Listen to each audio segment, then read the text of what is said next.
So yesterday I had the opportunity to go to a petting zoo, also known as Zoe's birthday party.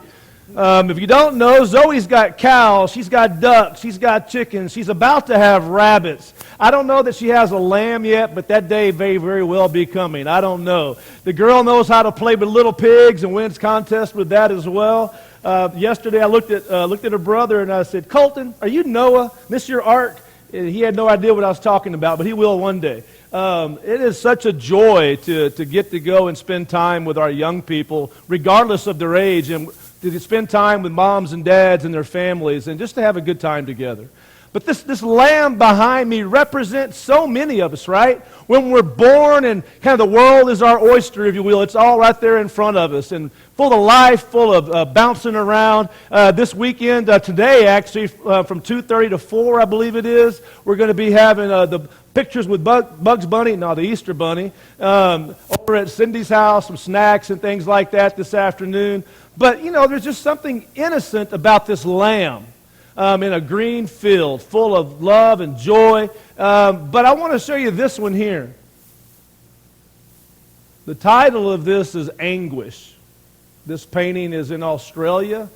And out of over 75,000 paintings, it is considered the top one year in and year out, most visited. It was written, painted in 1878 by August Frederick Schneck. And as you look at it, the title is Anguish. And while many of you may be jumping around today, I promise you there are men, women, and children within your circle of influence that feel like this mother Hugh, this lamb. The helplessness of on a cold winter day and her dead child laying below her. But then the crows waiting to scavenge. And sometimes that's how people are in life. There are people there are people that Jesus came to deliver who live lives of anguish, without hope.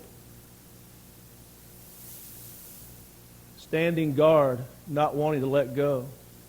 And then Michelangelo's Pietà in 1498 and 99. This is a marble. There's been painted, done 3 or 4 different ways, but this is a sculpture of Mary, the mother of Jesus, holding him when he's taken off the cross. The anguish of a mother who knows the promise, but that doesn't negate what it's like to feel helpless with your child. And while these are both dealing with a mother and a child, there are so many different ways that we come into contact with anguish. People whose lives have been turned upside down. And the idea behind anguish, according to Bryn Brown and others, is the idea that when you feel anguish, it kind of gets into your bones. It's not just being sad. It's not just being a little upset. There's that agony that just kind of drops you to the knees. Maybe you've been there. Maybe you've heard that before, where some information was given to you, a message was given to you about a loved one, and you just dropped. Or circumstances of life came along, and they were beyond what you could handle on your own, and you just dropped in anguish, crying out to God. Maybe not even be able to voice anything, but you felt it in your bones. These are the very people that the Son of Man came to seek and save the lost. Jesus the Christ. That word lost, when you look it up, and I've shared with you before, it carries with it the idea of destroyed, broken, without hope, lost. All life gone. And Jesus came to seek and save those who were like that lamb, like his own mother Mary, like you and like me, who at times in our life are destroyed. His mission in Luke 4:18 through 21, the Spirit of the Lord is on me. This is Jesus talking as he's opened up the scroll of Isaiah. Because he has anointed me to what? Proclaim good news to the poor. He has sent me to proclaim freedom for prisoners and recovery of sight for the blind, to set the oppressed free, to proclaim the year of the Lord's favor, the canceling of debts, if you will. Then he rolled up the scroll, gave it back to the attendant, and sat down. Can you imagine? The eyes of everyone are looking at him because they know this is Isaiah. But Jesus is claiming it's him.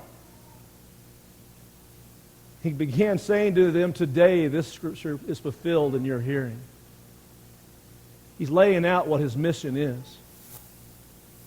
In the Gospel of John is where we're going to be today. We're going to be in John chapter 6, and we're going to look at John and what's its purpose.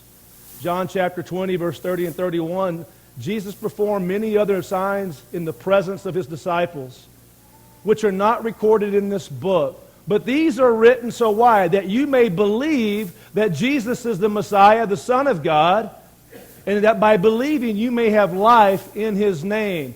You know, Jesus, when he talked to his disciples in Caesarea Philippi, he says, who do men say that I am? Some say John the Baptist, some say Elijah, some say a prophet, some say. And then he turns and he looks at his disciples, he looks at me and you, and he says, what about you? You're following me, you're here with me, you've seen what I've done, you've heard what I've taught. What do you say? Who do you say that I am? We know the phrase. Peter says, you are the Christ, the Son of the living God. And then Jesus says to him, blessed are you, Simon, son of Jonah, for this was not revealed to you by man, but by my Father who is in heaven. And we can't come to know God without God himself calling us to him. And it helps me to know on those days when I am struggling, when I am in anguish, and when my friends and my family are in anguish, it encourages me to know that my God left heaven to come and seek me. That he sees me and that he hears me. He sees you and he hears you. In the book of John, the Gospel of John, I had a good time with my friend Tommy yesterday. It was a short visit, but Tommy, he says, "Look, it's not in the. It's not in. Can I share it? You tell me I can't all the time, so I thought I would." He's been studying and following along with some Bible-based videos, and he says, "I can't find John chapter 6. It ain't here." And he's looking at it, and he goes, "Look, I'll show you." And he goes and gets his Bible. He's got all of his notes in it, and it's not there. And I was like, "You're right, because that's the epistle of John." He goes, "What? 1st, 2nd, and 3rd John. There's not a 6th chapter in 1st John." But here's the thing. Here is a guy whose life has been transformed by the power of God. He is studying and seeking God and not too proud to say, "Look, I can't find it. It's supposed to be here, but it's not here." And then we go and we look at it and we kind of make do. And I said, you ever got a text from somebody who tells you something and you go, "Wait, I don't understand. Can you explain it to me?" And so John in his epistles is writing letters so that his hearers, his readers, then and now can know some things about who God is. So to know some things they can base their life on. Dr. Mary Ellen back here in the middle back here, she helped me with a rash that I had a few years ago I couldn't get rid of for about 5 months, right? But it's nice to go to a doctor who knows what they're doing, isn't it?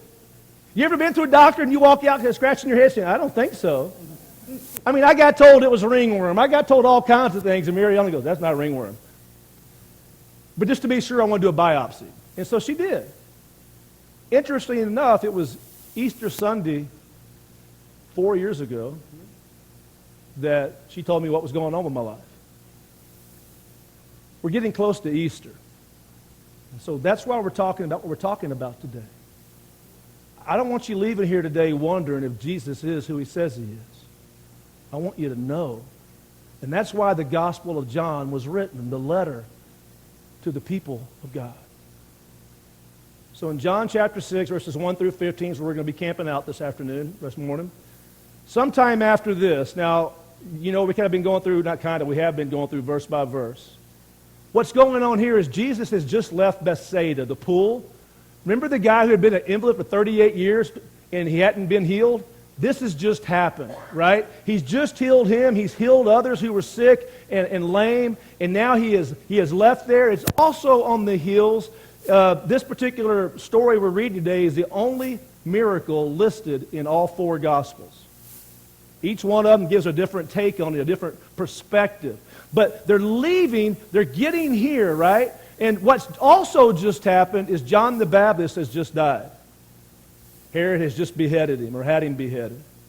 I can only imagine what's going through Jesus' heart and mind. That was he loved him. But sometime after this, Jesus crossed to the far side of the shore of the Sea of Galilee, that is, the Sea of Tiberias. This was written in a later time. And a great crowd of people followed him. Why? Because they saw the signs that had performed by healing the sick. Then Jesus went up on the mountainside and sat down with his disciples. The Jewish Passover festival was near. Now, one of the disciples talks about and puts this in the spring because he says that when Jesus starts having them sit down, he puts them by number and he places them on patches of grass. Grass is growing because it's the spring. Things are coming alive, if you will. So when Jesus looked up and saw a great crowd coming toward him, he said to Philip, "Where shall we buy bread for the people to eat?" He asked this only to test him, for he already had in mind what he was going to do. Now in John chapter 1, Philip is from Bethsaida. They're still near Bethsaida. So it kind of makes sense. He turned to Philip out of everybody and say, "Philip, where are you going to get food? Feed these people. This is your neck of the woods, right?" So he did it to test him. Why? Because he already had in mind what he was going to do. Philip answered him, "It would take more than half a year's wages to buy enough bread for each one of them to have a bite." Don't miss this. We're going to come back to it in just a minute. To have a bite is huge. Okay?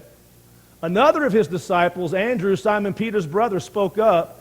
"Here is a boy with 5 small barley loaves." Don't miss this. It's huge. "And 2 small fish." Now the fish they're not like you see in the paintings of the big fish. It's basically like a snack lunch. It's like a little, a McDonald's Lunchable or whatever. It's a little bitty thing, kind of a snack fish that they had. 2 small fish, but how far will so many go among so many? Jesus said, "Have the people sit down." There was plenty of grass in that place. This is what I was referring to a few minutes ago. And they sat down. About 5,000 men were there. Those of you who studied this in the past, heard other sermons on it, you know the number is probably closer between 20 to 30,000, counting men, women, and children. Jesus then took the loaves, gave thanks, and distributed it to those who were seated as much as they wanted. Don't miss that. He did the same with the fish. When they all had enough to eat, don't miss that, he said to his disciples, "Gather the pieces that are left over." Don't miss that. "Let nothing be wasted." So they gathered them and filled 12 baskets with the pieces of 5 barley loaves left over by those who had eaten. Don't miss any of that. So what was going through Israel's mind? Who's familiar with this story? Heard it before? Raise your hand. All right, so most of you have, right? And so, again, kind of like with the woman at the water and the woman at the well, we need to kind of look at it afresh. So what's going through their mind? What's going through the Israelites' mind as they're hearing Jesus teach and do these things? Seeing them, right? The crowd's there, remember? You're here for a lot of different reasons today. It might be you're looking for a miracle. It might be you're looking to have some fellowship. It might be because you want to hear a word from God. It might be because your heart is in anguish and you don't know where else to go. It might be because that's what we do on Sundays. But you are here for a reason. And there was a crowd following Jesus because of the things he was doing and the things that he was saying. In Amos 9:13, "Behold, the days are coming, declares the Lord, when the plowman will overtake the reaper, and the treader of grapes who sows the seed. The mountain shall drip sweet wine, and the hill shall flow with it." Or in a non-canonical book, 2 Baruch 29:8, was written by a scribe in the Jeremiah background. "And it shall come to pass at the same time that the treasury of manna shall again descend from on high, and they will eat of it in those years, because they who have come to the consummation of time." It's an apocalyptic writing. It's that the destruction of Jerusalem. This was written about AD 70, so that's when the Romans came in and tore everything down. But there's this idea that man is going to again descend. Remember a few weeks ago we talked about from Exodus that God brought manna from heaven and the Israelites had their fill and got to eat it every day until they crossed over into the Jordan.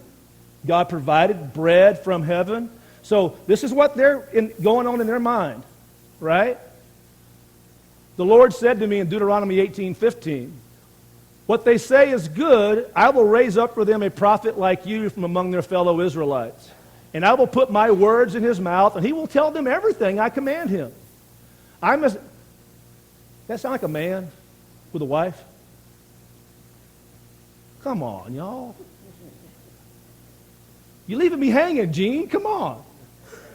Y'all tell jokes like that all the time. Don't act like you don't. Come on. Well, awkward pause. She's like, yes, he does, right? Ladies, when you don't know it, your husbands will tell you, I'm going to do whatever my wife says. If she's smart. If he's smart, he's going to do that. But anyway, yeah, I lost y'all because y'all were in tune with the Scriptures, and so, sorry, God. Anyway, I myself will call into account anyone who does not listen to my words that the prophet speaks in my name. But a prophet who presumes to speak anything in my name, I have not commanded, or a prophet who speaks in the name of other gods, he is to be put to death. You may say to yourselves, how are we going to know when the message has been spoken by the Lord? There's a lot of prophets out there. If what a prophet proclaims in the name of the Lord does not take place or come true, that message the Lord has not spoken. That prophet has spoken presumptuously. Do not be alarmed. There's something about actions and words matching up. And that's how you're going to be able to tell who the prophet is like Moses that's going to come. They have Barak, the second book. There's this idea of the heavens are going to open up and bread's going to come a-flowing, right? But then you get to 2 Kings 42:44. This is about Elisha. And some of you guys can go back and look at it later, but there's a lot going on. But a man from Baal Shalish bringing the man of God, Elisha, 20 loaves of barley bread. 20 loaves of barley bread. How many did Jesus have? 5. Baked from the first ripe grain along with the heads of new grain. Give it to the people to eat, Elisha said. Now I want to stop here. Barley bread was used more often than not by poor people. People who didn't have a lot of resources. And it was also said, basically, I'm going to butcher it, but the idea was, you've got barley bread? Yeah, it's for donkeys and horses. It was more for feeding the animals than it was for people. But in this situation, Elisha's saying, take this and give it to the people to eat. He's feeding 100 people, by the way, when you go back and look in context. How can I set this before 100 men? His servant asked. But Elisha answered, give it to the people to eat. For this is what the Lord says, they will eat and have some left over. Some left over. Then he set before them, and they ate and had some left over, according to the word of the Lord. Y'all see a parallel here? Right? There's a parallel going on here. The Israelites would have seen this. They would have heard this. It would have, ding, ding, ding, ding. This is the prophet like Moses that is to come. He's got bread. He's supplying things. The things he says happen. He heals people. He heals the blind. He causes the lame to walk. He's bringing bread now. This is what they're seeing and hearing in context. So now what? In John 6:14 through 15, after the people saw the sign Jesus performed, they began to say, surely this is the prophet who is to come into the world.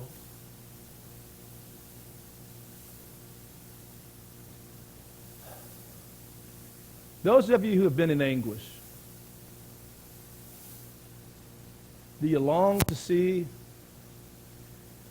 that person again?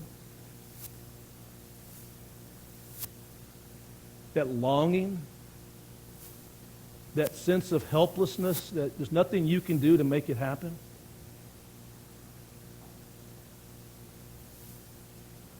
The Israelites were longing for the return of the Messiah. They were longing for the prophet like Moses who would deliver them out of their condition. That could bring hope, that could bring victory, that could bring deliverance from the Romans and everything else that was wrong in their world. Surely this is the prophet who is to come into the world. Jesus, knowing what they intended to come and make him king by force, withdrew again to a mountain by himself.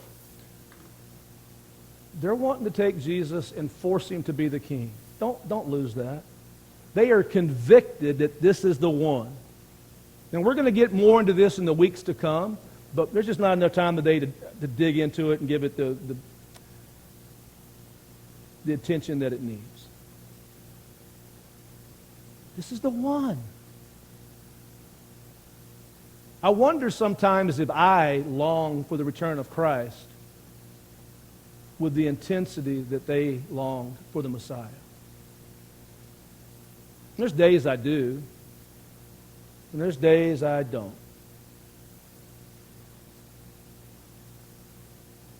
Typically what I find is when I'm in anguish or I'm hurting or something is out of control, I tend to want God a lot more, His return.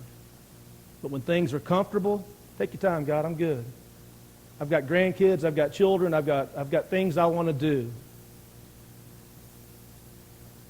But when I'm in anguish, please come now. I'm trying to make him a king, and if Jesus wanted to be a military leader, this was his chance. It was the height of his popularity. It's about 1 year, almost to the day, because it's the spring, right? It's about 1 year, almost to the day, that he'll go to the cross as a different kind of king.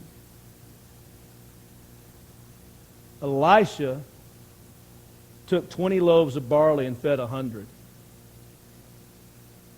Jesus took 5 loaves and fed over 5,000.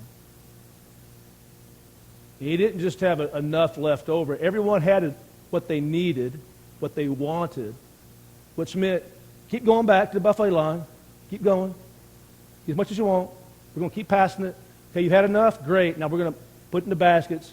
Now that you've had all you want, we've got 12 baskets full. How many tribes of Israel were there?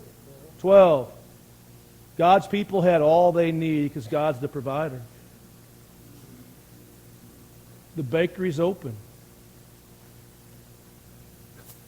He's here.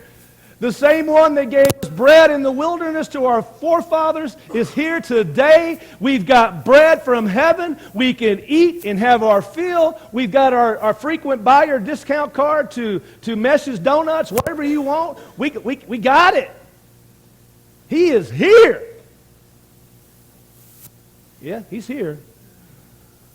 But very truly, I tell you, it is not Moses who has given you the bread from heaven, but it is my Father who gives you the true bread. Jesus has to make a distinction with his people. There's this misunderstanding. He's not some genie in a bottle. You may or may not remember this, but in Genesis chapter 3, when Adam and Eve mess up, the big goof up, God kicks them out of the garden and puts a cherubim with a flaming sword guarding the tree back to the tree of life. My Father who gives the true bread from heaven, for the bread of God is the bread that comes down from heaven and gives life to the world. This bread, in it, Jesus, gives life. Don't miss the word gives. You can't earn it. It's a gift.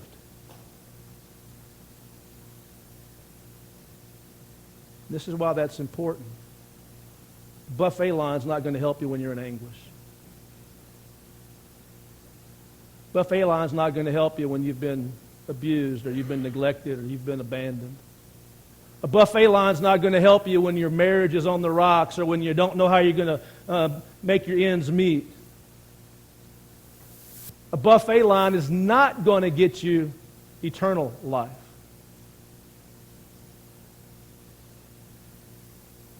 So Jesus looks down and he sees you and me. And those of you who've lost children, you didn't lose them. We know where they are. And we know who they're with. But when you're struggling in life, you feel like it's just you, and you see the scavengers coming out wanting to take advantage of those you love or take advantage of you, it feels like all hope is lost. I mean, they're not going to mess with Mama. Mama's going to walk away at some point because she's going to have to. Or she's going to freeze to death and die right there. The evil one and the spiritual forces of evil have surrounded Jesus at the cross. And Mary held her son, his lifeless body, in her hands.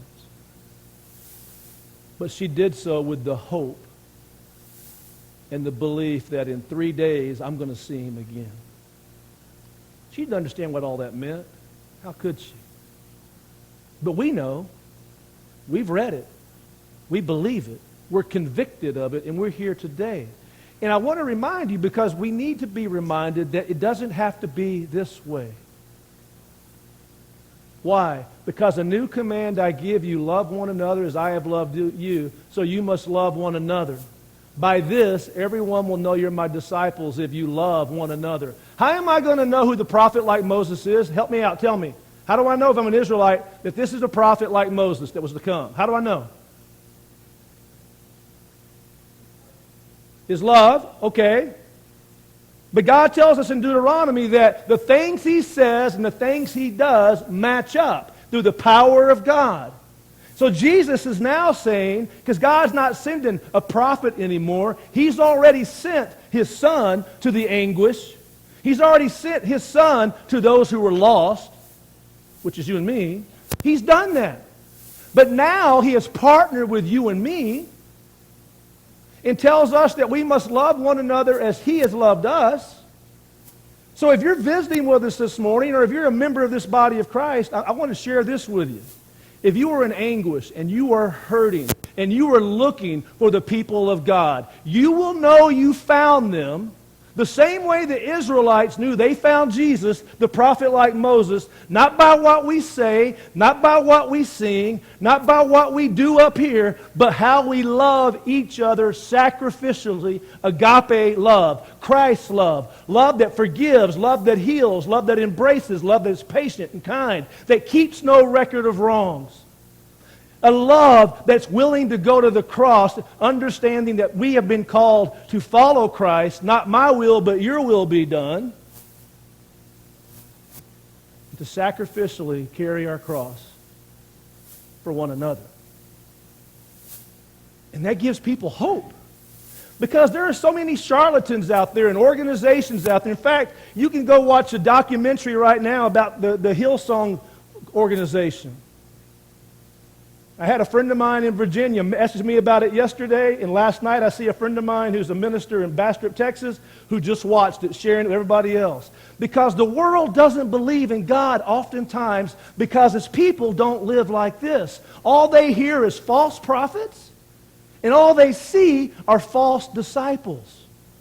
A disciple that follows the Lord is one that carries it out. And I believe this body of believers is full of men, women, and children who see God and want God to change our life, who have experienced the grace, the mercy, and the hope, delivering us from anguish for a better tomorrow, giving us the strength, like I shared the other day, like my sister, to be able to forgive the man who drove the car that hit my niece and killed her. That was anguish. She still misses her daughter, but she has been delivered because of the love, grace, and mercy of Jesus, who left heaven, who walked across that snow, kicked the birds out of the way, picked up the lamb, and said, "You're going to see her again." That's the living hope. And by this, they'll know you're my disciples if you love one another. It's not a secret. We don't have to wonder, what do I got to do to be a disciple? It's love one another sacrificially. But as Jerry said in the message this morning in our Bible study, it's incumbent upon us to either be bearers of good news in what God is doing, or sharers of bad news in what God is not.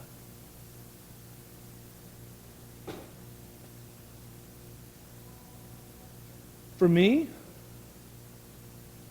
I can relate to the other lamb. Imagine you can too. But I don't have to stay there. Because like this lamb, I've been made new. And through the power of God and through the bread that gives eternal life, you too have been made new. And you don't have to be afraid. And if you are in anguish, there are men and women and young people in this room who have experienced the grace of our Almighty Father. They've tasted that the Lord is good. You don't have to leave here wondering. You don't. But if you do, that's okay. Because if you leave here wondering, that means you're leaving here thinking. And God is never far away. And when you are ready, He's already chosen you. You are precious to Him, and He is calling you, and He has a home and a family to bring you into, full of men, women, and children who can relate to exactly where you are. Circumstances may be different, but there are different people that you can connect to. No one person connects to everybody. No one story relates to everyone except one, and that is His, the perfect Lamb, who was born a virgin, who lived a life of love and sacrifice, who was resurrected. And while the Israelites waited and longed for the return of Jesus, the Messiah, the prophet to come, I hope, like you'll join me in longing for the return of our King, who will take us home to the greenest pastures of all, as we stand and sing.